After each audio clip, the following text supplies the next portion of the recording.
pada malam hari ini, Bapak Ibu sekalian, betapa penyia-nyiaan amanah ini adalah bentuk dari kita semuanya mengingkari kepada Allah Subhanahu wa taala. Kita semuanya berarti jauh dari yang namanya rahmat Allah Subhanahu wa taala.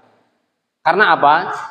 Menempatkan seseorang ya pada posisinya yang sesuai adalah pilar kokohnya umat dan kebaikan negara dan rakyat serta kebangkitan peradaban. Di sini penulis kemudian beliau membuka dengan sebuah wacana yang sangat menguatkan kepada kita semuanya. Jadi ketika kita menempatkan posisi diri kita masing-masing sesuai dengan keadilan Allah Subhanahu wa taala, karena al-adlu itu wad'u syai'in ala makanihi. Menempatkan sesuatu sesuai dengan porsinya, menempatkan sesuatu sesuai pada tempatnya, sehingga ketika penempatan tersebut pas, sesuai, cocok dan tepat pada posisinya adalah menjadi pilar ya, pilar ini penyangga ya, penyangga kokohnya umat dan kebaikan negara serta rakyat. Tidak akan berefek ya, akan berimpak kepada atau berpengaruh kepada negara, berpengaruh kepada rakyat. Ternyata ketika individu itu baik, ketika individu itu amanah, maka akan berpengaruh kepada masyarakat luas. Itulah sifat baik. Meskipun Nabi Shallallahu Alaihi Wasallam pun pernah menyampaikan su'ul khuluqi yu'zi, akhlak buruk itu nular juga, bahaya. Akan tetapi kebaikan pun akan menjadi baik juga. Karena apa? Menular. Sama tadi, bahkan efeknya dari hanya satu orang ketika dia amanah kepada Allah Subhanahu wa taala, amanah terhadap apa yang Allah Subhanahu wa taala titipkan, maka itu akan berimbas baik kepada apa? Kepada rakyat, termasuk di dalamnya adalah kepada negara. Yang mana lingkup negara itu kan luas sekali, apalagi kalau kita melihat bagaimana Indonesia, Nusantara dari Sabang sampai Merauke. Banyak sekali provinsi-provinsi yang ada, belum lagi nanti provinsi, kemudian kabupaten-kabupaten sampai kepada kecamatan yang lebih banyak lagi. Kalau misalkan itu semuanya adalah pemegangnya amanah, maka dalam hal ini semua akan merasakan kebaikannya, serta berbagai bentuk kebangkitan peradaban ya. Juga termasuk di dalamnya adalah manusia akan semakin beradab. Karena apa? Karena itu tadi, amanah betul-betul ditunaikan dengan sebaik-baiknya. Bapak Ibu jamaah yang dirahmati Allah Subhanahu wa taala, adapun sebaliknya ketika amanah disia-siakan yang terjadi akan kekacauan. Berbagai bentuk fitnah, berbagai bentuk gesekan, konflik ras, konflik kesukuan, konflik agama itu juga pasti akan terjadi. Karena apa? Ya nggak amanah itu tadi. Dan amanah di sini tentunya adalah berdasarkan bagaimana hukum Al-Quran maupun sunnah Nabi Shallallahu Alaihi Wasallam. Dalam hal ini Rasulullah mengatakan annal amanata nazalat fi jadri qulubir rijal. Sesungguhnya amanah itu akan turun ke dalam relung hati manusia. Tsumma nazalal Quran. Kemudian turunlah Al-Quran, sehingga kalau amanah sudah mengakar di dalam hati, Bapak Ibu sekalian, kalau amanah itu sudah betul-betul ada bersarang di dalam diri kita, maka ketika Al-Quran turun pasti dia akan paham. Tsumma nazalal Qur'anu fa'alimu, tsumma nazala as-sunnatu fa'alimu. Ketika Al-Quran itu turun, maka atau Al-Quran itu betul-betul dipelajari, dikaji, maka akan menjadi karakter di dalam dirinya. Sifat amanah tadi akan diwarnai dengan yang namanya Al-Quran. Kemudian ketika dia ini kedatangan juga termasuk di dalamnya adalah sunnah Nabi Shallallahu Alaihi Wasallam ya. Kemudian mereka juga akan mengikuti sunnah Nabi Shallallahu Alaihi Wasallam. Jemaah yang dirahmati Allah Subhanahu Wa Taala, jadi patokannya dari bagaimana hati kita.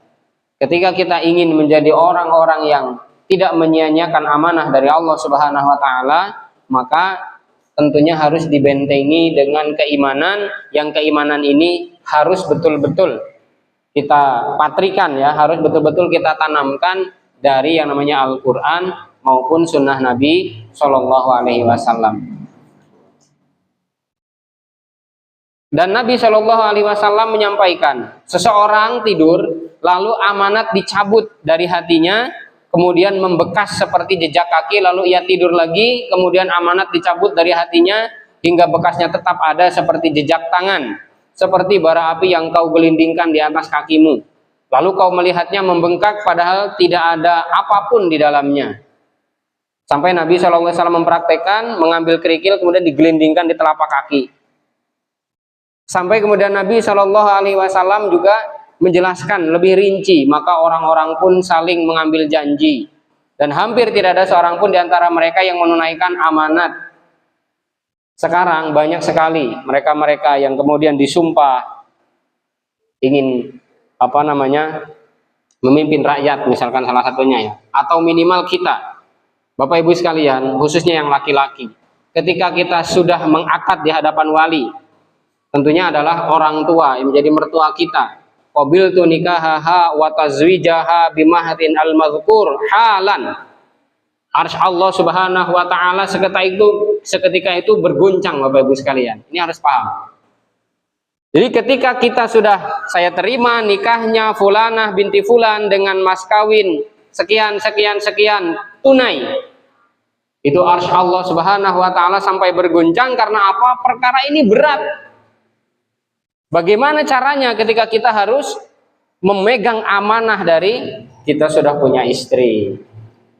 Ternyata dari istri itu tadi akan dikembangbiakkan oleh Allah Subhanahu wa taala, punya keturunan, punya anak. Bahkan punya cucu, punya cicit sampai kemudian 7 turunan. Itu semuanya amanah. Itu semuanya adalah pemberian dari Allah Subhanahu wa taala kepada kita.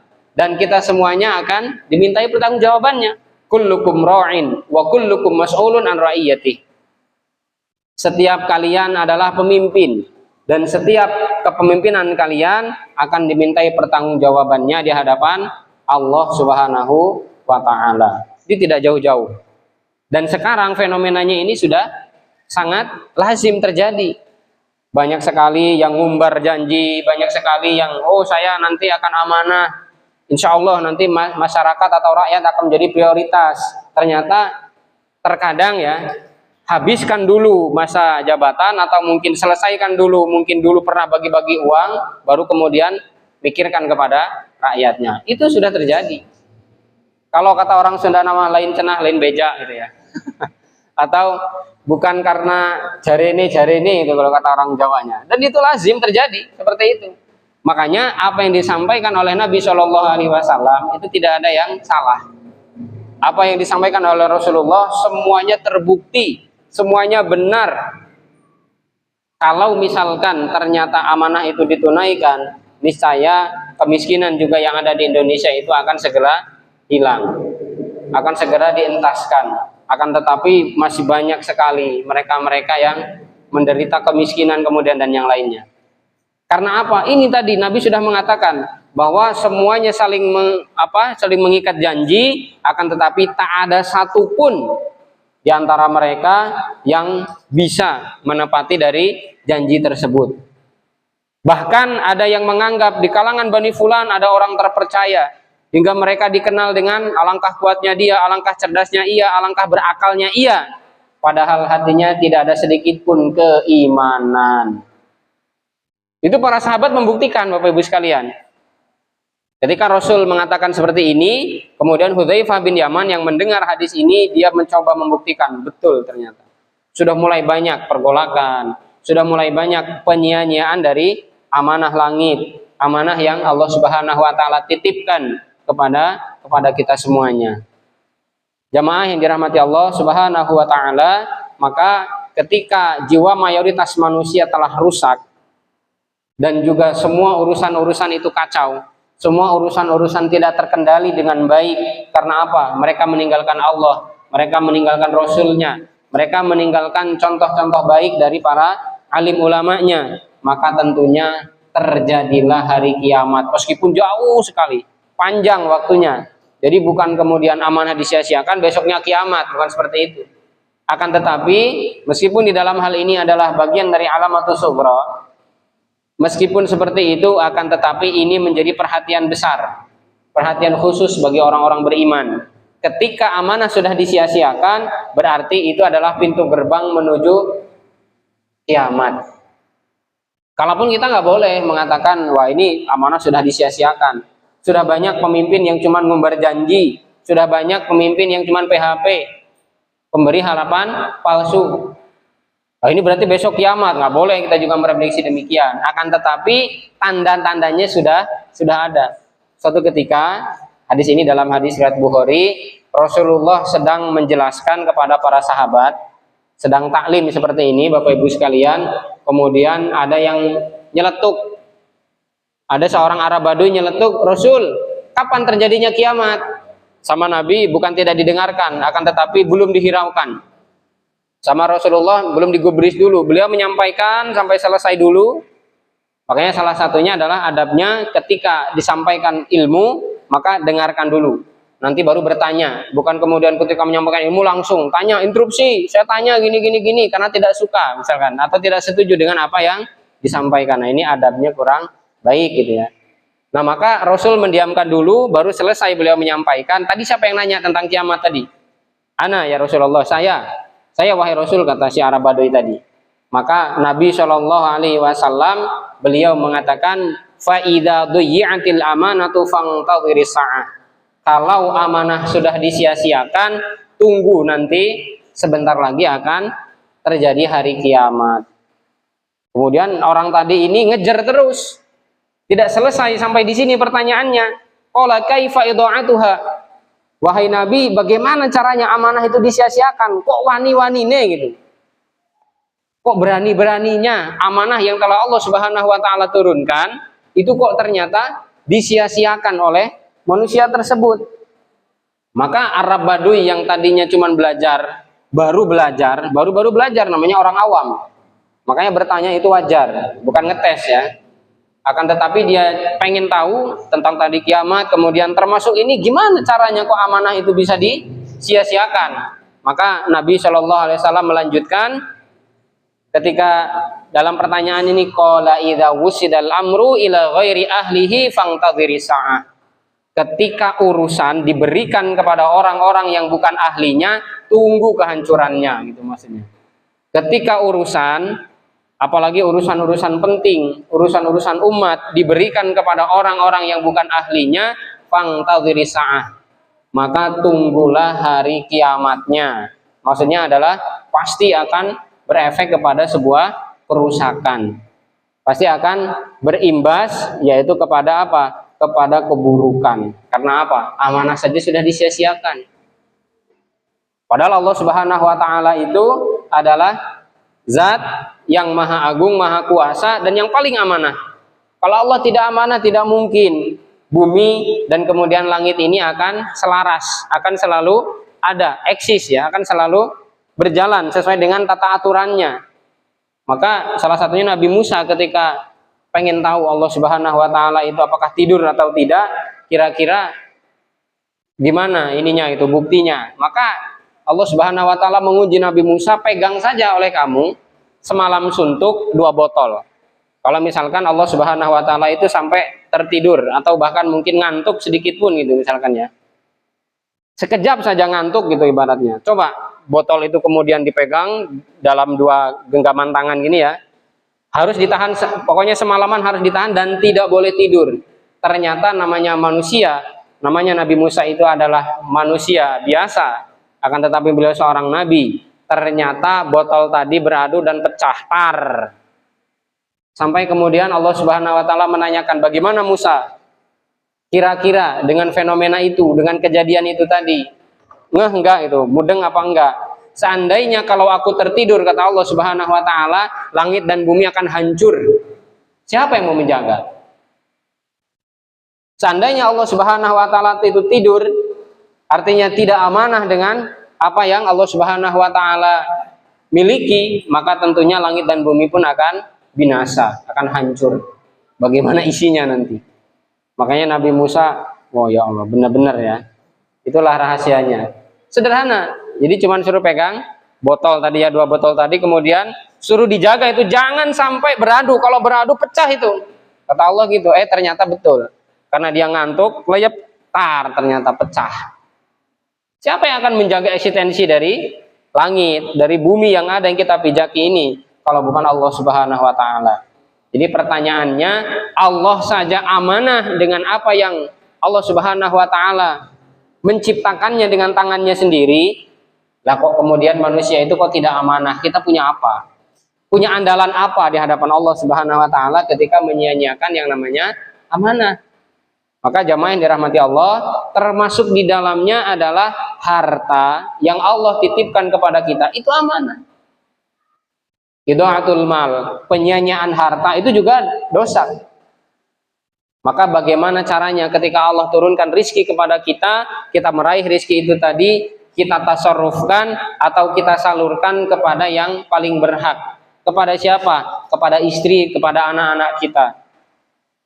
Wa kiswatuhunna bima'ruf, beri pakaian mereka dengan yang layak, pakaian yang layak. Bukan gamis sudah 10 tahun masih dipakai aja. Karena apa? Bapaknya gonta-ganti beli peci. Bapaknya gonta-ganti beli sarung, istrinya gamis 10 tahun itu aja. Gak boleh itu, Pak. Termasuk di dalamnya untuk ibu-ibu itu, untuk istri, itu ada jatah bulanan. Karena dia sudah membantu nyuci, sudah membantu masak, sudah membantu ngepel, sudah membantu gosok, sudah membantu pekerjaan-pekerjaan rumah yang lainnya, yang ini seyogianya menjadi pekerjaan laki-laki, termasuk melayani jasmani dan rohaninya si laki-laki, maka ibu-ibu itu ada kompensasi.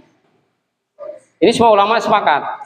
Minimal apa, Bu? Minimal buat beli somai. Itu bapak-bapak harus jatah itu. Zolim kalau nggak jatah.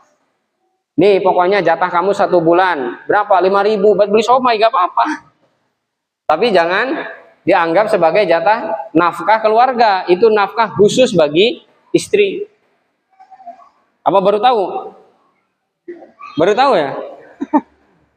4 ulama madhab sepakat bahwasanya istri itu punya hak pribadi. Hak untuk, termasuk di dalamnya adalah untuk apa namanya, make up. Ya, jangan kemudian istrinya suruh dandan menor, dandan maca yang cantik, nggak dimodalin. Akhirnya ketika di luar melirik orang lain yang cantik, yang beda dengan istrinya, ya wajar istrinya nggak dipacai kok. Ini salah satunya. Maka harta kita itu amanah dari Allah. Istri kita amanah dari Allah. Anak kita amanah dari Allah. Didik, besarkan mereka di atas kebenaran agama Islam. Karena apa? Dalam hadis riwayat Bukhari Muslim, Rasulullah SAW mengatakan, kullu mauludin yuladu alal fitrah. Setiap anak itu terlahir dengan fitrahnya. Imam Nawawi mengatakan bahwa fitrah di sini adalah siap untuk menerima agama Islam, siap untuk menjalankan syariat Islam, itu fitrah namanya. Sekalipun dia terlahir dari wanita Yahudi, sekalipun dia terlahir dari wanita Nasrani, sekalipun dia terlahir dari wanita Majusi, maka bayi yang lahir itu sudah muslim. Bayi yang lahir itu fitrah. Fa'abawahu, akan tetapi kedua orang tuanya. Jadi dua orang tua ini sangat berpengaruh sekali. Kedua orang tuanya menjadikan dia Yahudi, yuhawwidanihi, kemudian yumajjisanihi, menjadikan dia Majusi, au yunassiranihi, atau menjadikan dia seorang Nasrani. Jadi kalau anak-anak lahir ceprot itu ke muka bumi, mereka semuanya sudah dalam keadaan muslim. Mereka Islam, ya, sudah beragama Islam. Jadi sudah fitrahnya. Nah, maka anak-anak itu juga adalah amanah bagi kita. Kemudian apalagi? Jabatan itu amanah, kepemimpinan itu amanah, kedudukan juga adalah amanah dari Allah Subhanahu wa taala. Kita diserahi sebagai pengurus masjid, ini harus amanah. Dengan apa amanahnya? Maka pengurus masjid salah satunya adalah memakmurkan masjid, bagaimana caranya supaya masyarakat ini betah ketika tinggal di masjid, atau ketika masuk masjid itu betah. Bukan betah hanya dengan fasilitas, akan tetapi termasuk di dalamnya adalah kenyamanan di dalam hal keimanannya. Alhamdulillah tadi kita maghriban di sini rame ya. Maka ini kalau bisa 5 waktu bertahan. Jadi maghrib sampai full softnya, kemudian nanti isya juga full softnya, kemudian bahkan subuh juga full softnya. Karena apa? Karena ini bagian dari amanah yang Allah berikan kepada pengurus-pengurus masjid. Dan ini juga adalah bagian dari amanah untuk kita semuanya. Termasuk di dalamnya adalah amanah apa lagi? Para jamaah sekalian? Apa lagi? Umur itu amanah, betul. La tazalu qadamu 'abdin hatta yus'al. Tidak akan bergeser kaki seorang hamba sehingga dia ditanya 4 perkara. Nah, ini berat ini. Ketika nanti di akhirat nggak akan pernah ada satupun yang lolos dari pertanyaan ini. An umrihi fima afnah. Tentang usianya digunakan untuk apa? Usia ketika mereka hidup di dunia. Kemudian apa lagi? Tentang usia mudanya. Ini kalau usianya secara umum ya, secara umum umurnya digunakan untuk apa? Kemudian yang kedua adalah tentang masa mudanya. Digunakan untuk apa? Termasuk an malihi, tentang hartanya. Dari mana dia dapatkan dan kemudian apa yang dia gunakan di dalam pentasarufan atau di dalam menyalurkan harta yang Allah Subhanahu wa taala titipkan tadi. Kemudian apalagi dari pakaian-pakaiannya yang dia kenakan atau mungkin fasilitas-fasilitas yang Allah Subhanahu wa taala berikan itu dipakai untuk apa? Ke tempat maksiat atau digunakan untuk sholat berjamaah atau digunakan untuk taklim atau digunakan untuk silaturahim, itu semuanya akan ditanyakan. Pakaian kita nanti ini akan ditanyakan Bapak Ibu sekalian. Semuanya, baik yang harganya murah, yang harganya standar, yang harganya mahal sekalipun, semuanya akan dimintai pertanggungjawabannya di hadapan Allah Subhanahu wa taala. Karena apa? Amanah itu dari Allah Subhanahu wa taala. Termasuk Bapak Ibu jamaah yang dirahmati Allah Subhanahu wa taala, banyak sekali penyia-nyiaan amanah, yaitu dengan fenomena-fenomena pejabat-pejabat yang korup. Dan seolah-olah, ini seolah-olah ya, bukan menuduh ya, seolah-olah dipelihara, seolah-olah dirawat. Kalau yang korupsi sampai sekian miliar, malah penjaranya juga penjara yang nyaman. Tapi maling ayam yang mungkin bisa jadi itu karena untuk kebutuhan dirinya, karena kemiskinan yang menjepit, kemudian mungkin dia nggak punya pekerjaan yang lain kecuali darurat tadi maling ayam tetangga, walah digebukin sa-RT, hukumannya bisa 5 tahun penjara. Ternyata kalau yang korupsi sudah bisa jalan-jalan, kemudian setelah itu hotel penjaranya juga seperti hotel, termasuk di dalamnya nanti dapat remisi sampai mungkin dari yang 5 tahun bisa tinggal sisa 5 minggu. Karena apa? Udah ujung-ujungnya duit. Aku duit kok, gitu. Akhirnya tinggal. Sampai sekarang kasus Munir kira-kira sudah bisa diungkap belum? Belum kan? Itu kemana terusan? Kasus Hambala, kemudian yang lainnya lah. Banyak sekali ya. Perdagangan gelap, ya termasuknya perdagangan gelap, entah itu perdagangan organ manusia, perdagangan anak, kemudian perdagangan gelap itu narkoba, apalagi banyak sekali fenomena-fenomena. Coba kalau kita lihat entah di televisi maupun kita melihat di surat-surat kabar online sekarang, itu banyak sekali di situs-situs online. Kalau yang saya sering ikuti itu Tribun News, kemudian termasuk kalau di Lampung ini ya Lampung TV ya, itu update di entah di YouTube atau mungkin di surat kabar online gitu ya, termasuk di Kumparan.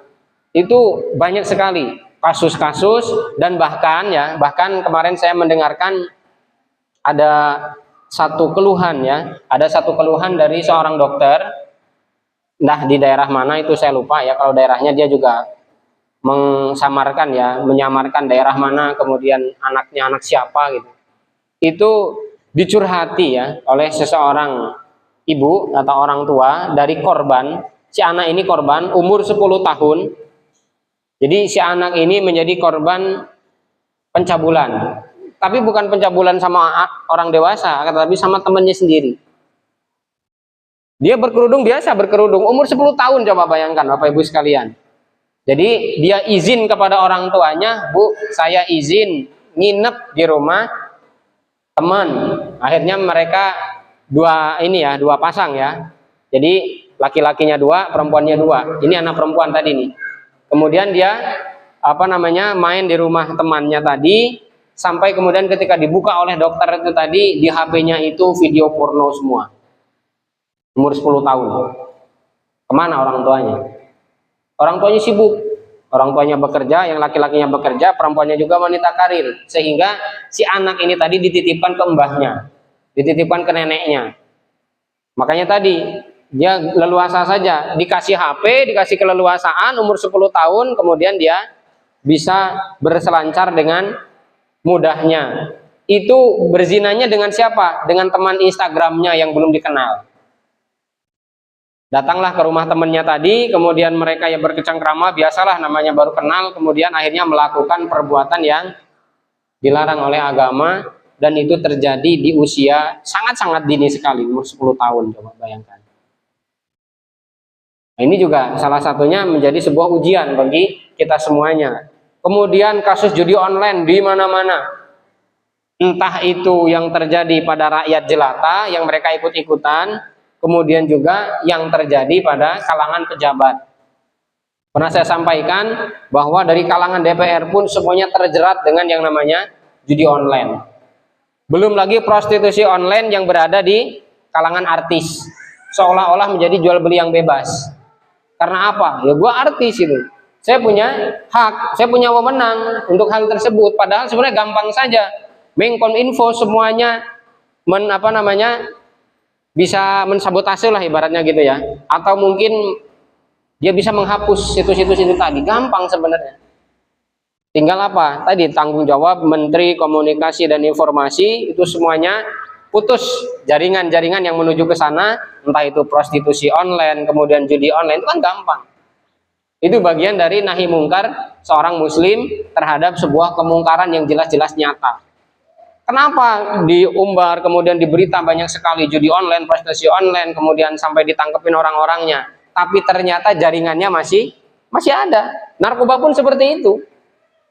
Sama, narkoba juga seperti itu ya.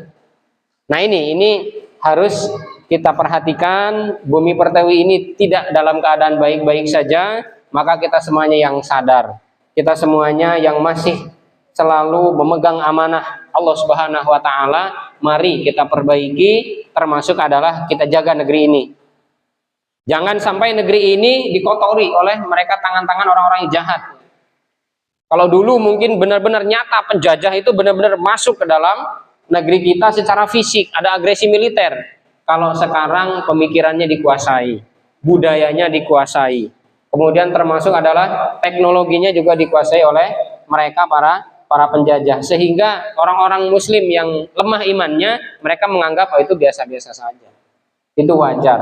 Kalau anak kecil itu sudah mulai pacaran, wajar. Karena apa? Wong enek HP kok, wong cah-cah kayu belajar teko HP gitu bahasanya. Seolah-olah wajar itu, padahal sebenarnya itu adalah bibit-bibit kerusakan. Ini yang perlu kita perhatikan Bapak Ibu sekalian.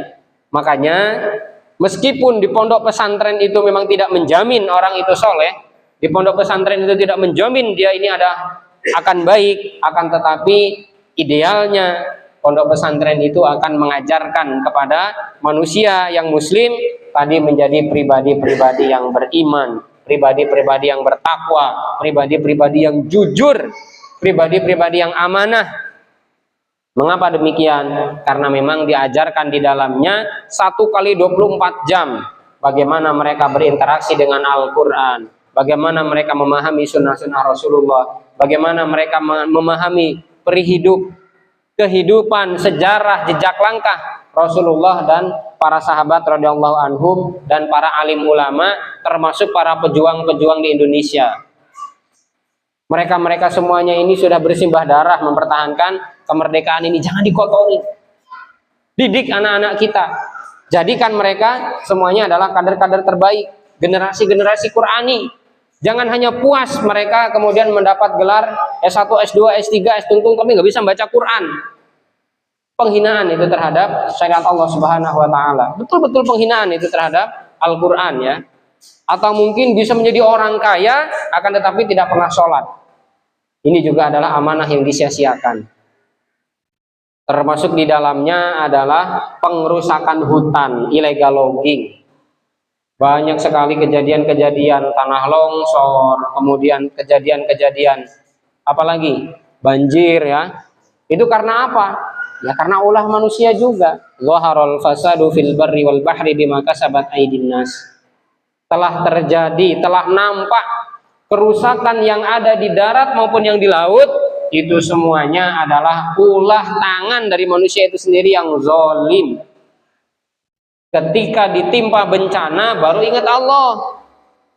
Ketika ditimpa dengan musibah, ada banjir, ada tanah longsor, baru ingat Allah Subhanahu wa taala dan minta uluran tangan kepada orang-orang yang dekat dengan Allah Subhanahu wa taala. Kalau boleh tanya, lu dulu kemana aja gitu ya? Biasanya cuma merusak, ya termasuk di dalamnya adalah ini tadi, perjudian, prostitusi, kemudian apalagi termasuk apa? Sabung ayam ya termasuknya, dan juga hal-hal yang lain yang menjadi kerusakan-kerusakan yang itu dinilai oleh agama adalah satu hal yang negatif. Bapak Ibu jamaah yang dirahmati Allah Subhanahu wa taala, nampaknya penyanyian amanah itu benar-benar sudah terjadi pada sekarang ini. Maka kita yang sadar, mari kita jaga. Jaga bumi ini dengan apa yang telah Allah Subhanahu wa taala turunkan. Jaga bumi pertiwi ini dengan sebaik-baiknya. Jadilah pewaris, yaitu dari para pahlawan yang solih ya, para pahlawan yang siap berkorban jiwa dan raganya untuk Indonesia ini, untuk bumi pertiwi ini, dan kita juga yang siap melanjutkan estafet perjuangannya. Wallahu a'lam bishawab. Demikian apa yang dapat kita sampaikan. Semoga yang sedikit ini bermanfaat. Barakallahu fikum wa jazakumullahu khairan ala husni ihtimamikum. Saya kembalikan kepada pembawa acara. Billahi taufiq wal hidayah wa ridha wal inayah. Wallahul muwaffiq ila aqwamit thoriq. Assalamualaikum warahmatullahi wabarakatuh.